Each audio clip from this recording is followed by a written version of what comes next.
सदियों पहले की बात है। बगदाद में एक ईमानदार ताजिर रहता था जिसका नाम यूसुफ था। यूसुफ नायाब मोतियों का कारोबार करता था और हमेशा सच बोलता, मगर किस्मत उस पर मेहरबान न थी। दिन रात मेहनत के बावजूद उसे मुनाफा ना होता। एक दिन उसने सोचा, शायद मेरा रिस्क किसी और शहर में है। यूं वो अपना सामान समेटकर बसरा के लिए रवाना हो गया। बसरा पहुंचकर उसने दोबारा कारोबार शुरू किया और हैरत अंगेज तौर पर उसके मोती हाथों हाथ बिकने लगे। कुछ ही सालों में वो खुशहाल और मशहूर ताजिर बन गया। एक दिन यूसुफ के दिल में पुराने शहर बगदाद की याद जागी। उसने सोचा, चलो अपने दोस्तों से मिलाऊं। वो सोने की अशर्फियों से भरी थैली लेकर सफर पर रवाना हुआ। रास्ते में एक सराय पर उसकी मुलाकात अबुल कादिर नामी शख्स से हुई। वो बज़ाहिर नर्म मिजाज और मोहब्बत करने वाला था, मगर दिल में लालच छुपा बैठा था। दोनों ने साथ सफर करने का फैसला किया। रास्ते भर अबुल कादिर की नजरें यूसुफ की थैली पर जमी रहीं। जब वो बगदाद के दरवाजे पर पहुंचे तो वहां महसूल देना जरूरी था।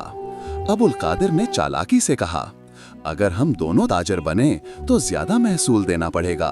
बेहतर है मैं ताजिर बनूं और तुम मेरा नौकर। यूसुफ ने पहले इनकार किया, फिर सादगी से मान गया। दरवाजे पर पहुंचकर अबुल कादिर ने ऐलान किया, मैं ताजिर हूं और ये मेरा नौकर। यूसुफ खामोश रहा।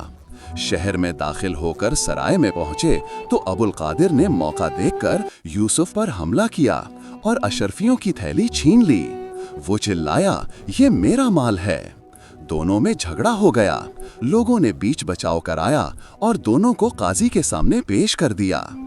काजी ने पूछा, थैली में कितनी अशर्फियां हैं? दोनों ने कहा 3000।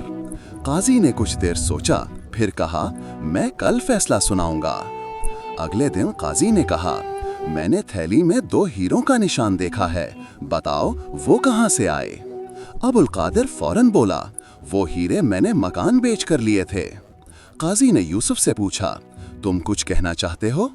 यूसुफ बोला, हुजूर, इस थैली में कोई हीरा नहीं, बल्कि अंदर बसरा के कारीगर का नाम कंदा है, फलां बिन सलमान।